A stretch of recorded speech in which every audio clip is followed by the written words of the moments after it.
Hello दोस्तों, मेरा नाम विशाल है। आपका स्वागत करता हूँ super hero era YouTube channel में। आज हम डिस्कस करने जा रहे हैं 20 हिडन डिटेल जो आपने पक्का मिस कर दी होगी वांडा विजन सीरीज देखते हुए। तो सुपर हीरो कंटेंट के साथ चलिए शुरू करते हैं।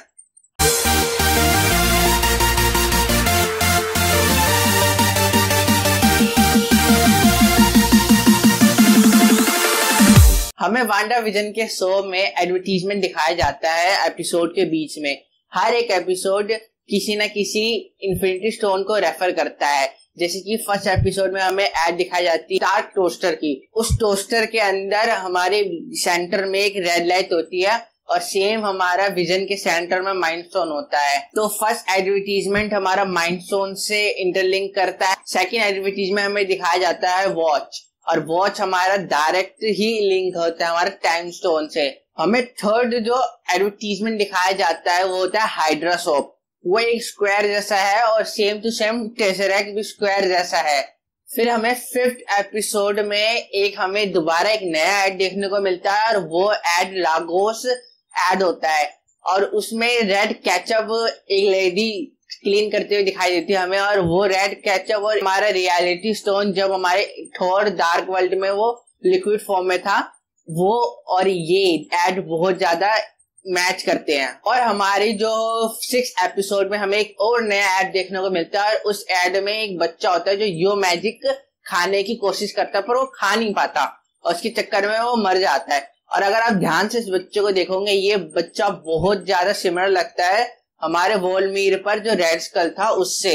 और ये ऐड हमारा डायरेक्ट रेफर करता है सोल स्टोन से। फिर हमें नेक्स्ट ऐड देखने को मिलता है 7 एपिसोड में नेक्सस का। और नेक्सस के ऐड में हमें बताया जाता है इसके अंदर पावर है रियलिटी को चेंज करने की। ये हमारा ऐड लिंक होता है पावर स्टोन से। हमारा जो नेक्स्ट हिडन डिटेल निकल के आ रहा है वांडा विजन की टीवी शो से, वो है हमारा नंबर प्लेट से। हमें फर्स्ट एपिसोड में जब विजन कार ड्राइव कर रहा था उसमें एक नंबर प्लेट दिखने को मिलती है। फिर इसके बाद सीधा हमारे 7 एपिसोड के इंट्रोडक्शन में जो स्टार्टिंग का पार्ट होता है उसमें बहुत सारे फोटो दिखाए जाते हैं और उस फोटो में से एक हमारा एक नंबर प्लेट होता है जो सिर्फ नीचे वांडा लिखा रहता है। उस नंबर प्लेट पर अगर आप ध्यान दोगे तो उस पर लिखा रहता है 12, 28, 22। अगर ये 12, 22, 28 को आप देश में कन्वर्ट करोगे तो ये निकल के आता है 28 दिसंबर 1922 को हमारे स्टैनली का जन्म हुआ था। तो ये एक तरह से ट्रिब्यूट है हमारी स्टैनली को। हमारी जो नेक्स्ट डिटेल सामने निकल के आ रही हो डार्क होल से। इस एपिसोड में डार्क होल के पीछे बहुत लड़ाई हुई है। सारा जो भी ज्ञान था एग्नेस का वो डार्क होल से ही आया था।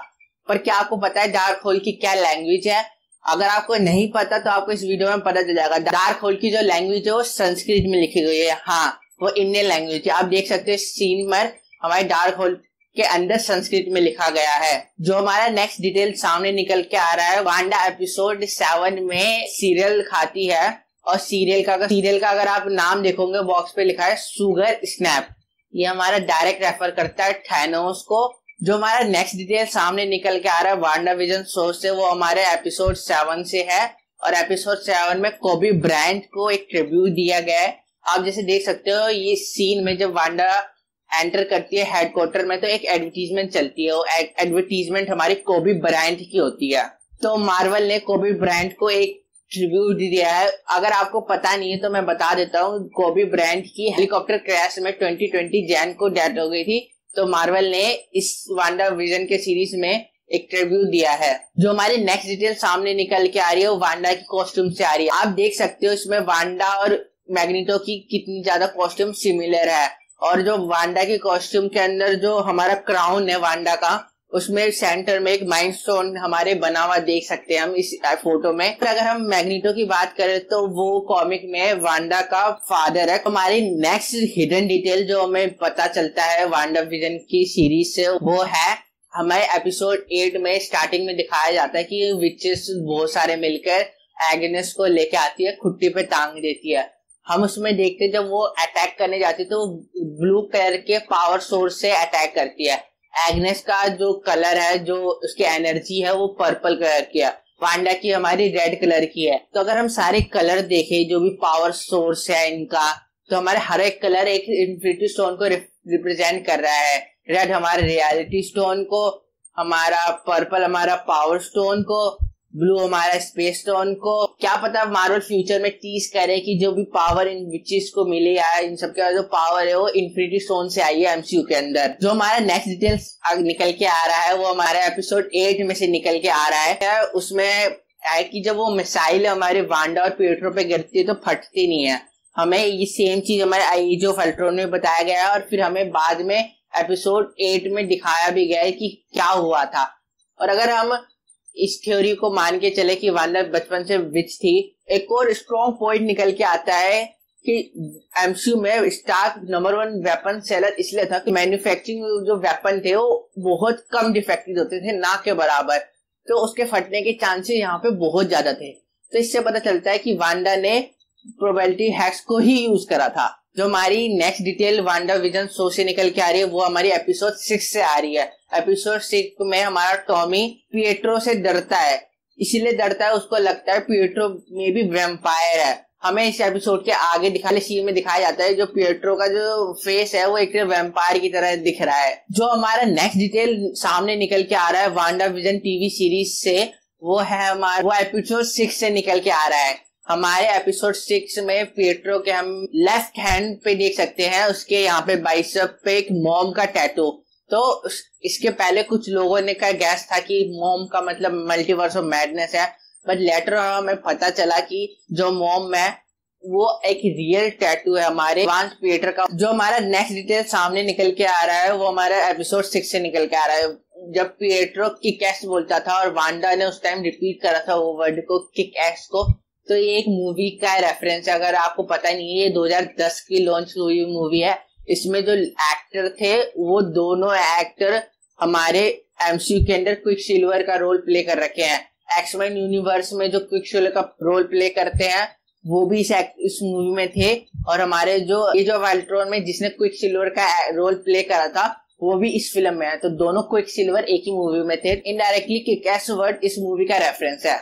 तो हमारे नेक्स्ट सीन सामने निकल के आ रहा है। इसी एपिसोड में नेक्स्ट सीन में हमें पता चलता है कि पिएट्रो वांडा से बोलता है मुझे जहां तक याद है कि बिना बात के मर जाता हूँ। पिएट्रो ने इसलिए बोला था क्योंकि लिए फैंस ने बहुत ज्यादा मजाक उड़ाया था हमारे क्विक सिल्वर का कि वो बिना बात के मर गया, क्योंकि लिए हमारा जो फ्लैश है या हमारा एक्समैन के क्विक सिल्वर है वो बुलेट के साथ एक तरह से खेलते हैं, बट हमारा जो एमसीयू में है वो बुलेट को डॉज तक नहीं कर पाया। तो क्विक सिल्वर का ये मतलब था इस सीन के अंदर। जो हमारी नेक्स्ट डिटेल निकल के आ रही है वांडा विजन एपिसोड 5 से निकल के आ रही है। हमारी डॉक्टर डार्सी लुइस जब पहली बार मोनिका से मिलती है तो उसको बोलती है मैं तुम्हारी बहुत बड़ी फैन हूँ, बिग फैन हूँ। वो इसलिए नहीं बोलती क्योंकि उसका काम पसंद है। डॉक्टर डार्सी लुइस इसलिए बोलती है क्योंकि उसने जो वांडा के सिटकॉम होते हैं, मोनिका ने हमारी सिटकॉम के अंदर अच्छी एक्टिंग करी थी। हमारा जो नेक्स्ट डिटेल सामने निकल के आ रहा है वो हमारे एपिसोड 5 से ही निकल के आ रहा है। हमारे स्टार्टिंग में हमें पता चलता है जब पिएट्रो और वांडा 10 साल के थे वो अनाथ हो गए थे। तो इसीलिए हमारे इस एपिसोड में लेटर जब हमारे बच्चे स्पार्की को पालने की जिद करते हैं तो वांडा कहती है तुम जब 10 साल के बाद हो जाओगे तब तुम उनको पाल सकते हो। वांडा कहने का मतलब है जब हम अनाथ हुए थे तो हमारी भी 10 साल की एज थी, तो उस टाइम हम मैच्योर हो गए थे। और फिर उसके बाद क्या करता है वो 10 साल की एज बढ़ा देते हैं। जब हमारे स्पार्की मरता है तो वो दोबारा एज बढ़ाते, तो हमारी वांडा उनको रोकती है। वांडा इसलिए रोकती है क्योंकि वांडा अपने बच्चों को टॉमी और बिली को एक परवरिश अच्छी देना चाहती थी अपने पेरेंट्स के साथ। के लिए वांडा और पिएट्रो 10 साल की उम्र में अनाथ हो गए थे, इसलिए वांडा अपने बच्चों को उसके आगे एक अच्छी परवरिश देना चाहती थी। नेक्स्ट डिटेल हमारे सामने निकल के आ रही है हमारी डार्क होल्ड की बुक के अंदर जो एक चैप्टर होता है उससे। जब डार्क होल्ड की बुक के अंदर वो चैप्टर दिखाया जाता है तो उसके अंदर एक हेक्सागोनल शेप बनी रहती है। तो ये दिखाता है कि वांडा की पावर है वो हेक्सागोनल शेप की है। इसलिए हमारी वेस्ट व्यू में जो सारी वांडा की पावर है वो हेक्स शेप की है। हमें नेक्स्ट सीन में पता चलता है कि तुम्हारी डेस्टिनी है अर्थ को तबाह करने की। तो जब भी एमसीयू बोलता है कि तुम्हारी डेस्टिनी है किसी चीज को तबाह करने की, तो वो तबाह फ्यूचर में हो जाती है। जैसे कि हमारे थोर रैग्नारोक में बोला गया था एसगार्ड तबाह होगा, लास्ट में सोल्यूशन तबाही होके निकला था। इससे पता चलता है मार्वल हमारे फ्यूचर में वांडा को विलन बनाने वाला है। जो नेक्स्ट डिटेल हमारी इस एपिसोड से निकल के आ रही है वो है पॉल बेटनी की तरफ से। पॉल बेटनी जो पहले एक्टर बने हैं जो हमारी first, second, third, fourth phases में उन्होंने एक्टिंग करी है। पॉल बेटनी ने हमारी फर्स्ट फेज में जारविस की वॉइस दी थी, सेकंड फेज में विजन बना थे, थर्ड फेज में विजन था जो मर गया था, और फोर्थ फेज में विजन फिर दोबारा जिंदा हुआ है व्हाइट कलर का। पॉल बेटनी पहले एक्टर है जो चारों फेज में प्रेजेंट थे। हमारा जो नेक्स्ट डिटेल सामने निकल के आ रहा है वो हमारी वांडा विजन एपिसोड 9 जो लास्ट एपिसोड था उसके में से निकल के आ रहा है। हम देख सकते हैं जो इस फ्रेम के अंदर फोटो है, वॉलपेपर है, वो वॉलपेपर सिमिलर है जो हमारे पोस्ट क्रेडिट सीन में दिखाया गया है जहाँ पे वांडा रह रही होती है। और अगर हम ध्यान से देखें तो ये एमसीयू के अंदर गोर माउंटेन है, और गोर माउंटेन कॉमिक्स में पिएट्रो और वांडा की बर्थ प्लेस थी, और इधर ही हमारी डार्क होल्ड लिखी गई थी। इसी एपिसोड में दिखाया जाता है जब हमारा विजन धीरे धीरे गायब हो रहा होता है तो हमारी रियलिटी भी चेंज हो रही होती है। तो रियलिटी जो वांडा ने बनाई थी वो एकदम से चेंज नहीं होती प्रेजेंट में, वो डेकेड टू डेकेड चेंज होती है, जैसे कि 90s to 80s, 80s to 70s, 70s to 60s, फिर उसके बाद हमारे प्रेजेंट में आती है। हमारे वांडा विजन एपिसोड 9 के अंदर जो लास्ट में मेन फाइट होती है, हमें ऐसा लगता है कि एग्नेस जीत गई है, सारी पावर उसने एब्जॉर्ब कर लिया है, बट अगले ही सीन में पता चलता है हमारा वांडा सारे अपने हैक्स पर एक स्पेल डाल देती है। उसी स्पेल से एग्नेस की पावर वहाँ पे काम नहीं करती और वांडा सारी उसकी पावर खींच लेती है।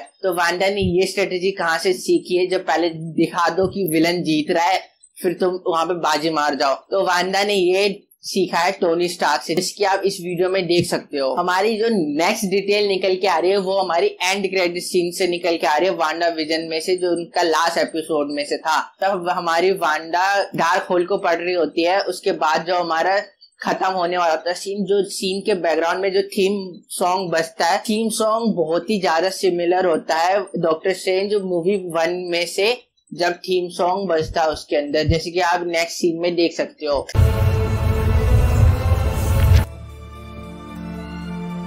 तो दोस्तों बस आज के लिए इतना ही। हम मिलते हैं कल आपके साथ एक नई वीडियो के साथ, एक नया कंटेंट के साथ, एक नया सुपर हीरो कंटेंट के साथ। और आई होप अगर आपने कोई डिटेल मिस कर दी होगी वांडा विजन एपिसोड के अंदर तो आपको इसमें से कुछ नया आपको पता ही चला होगा। आई बेट एक तो ऐसे डिटेल होगा जो आपको पता नहीं होगी। तक के लिए बाय। लाइफ किंग साइज बड़ी स्पीड में, आज बड़े बड़ों से होता नहीं बीट में, जिन्हें कभी काफी रखता था आगे आज वो ही पीछे खो गए हैं भीड़ में।